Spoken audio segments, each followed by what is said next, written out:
We're here not just because this is one of the most dangerous times for journalists in history, with more journalists killed over the last 4 months than in 20 years of the Vietnam War and in all of World War II.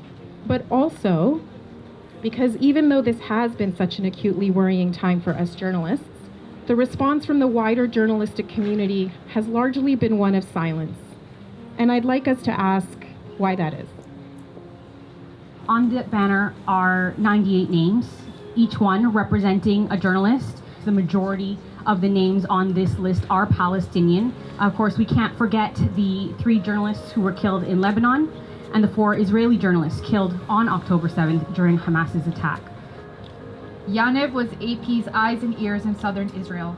AP executive editor Julie Pace said, "He was a part of the community where he worked, giving him insights that were invaluable to his colleagues."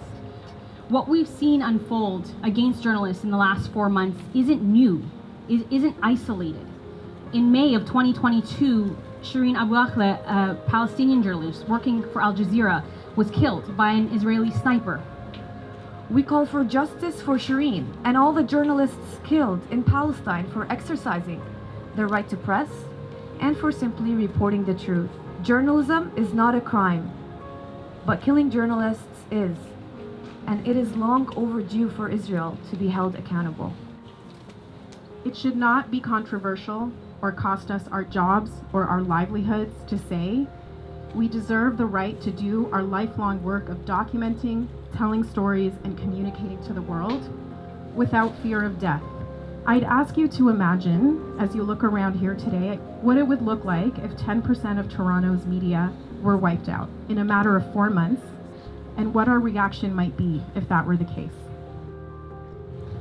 Ayelet Arnin, Shai Regev, Roe Idan, Isam Abdullah, Farah Omar, Rabbi Memari.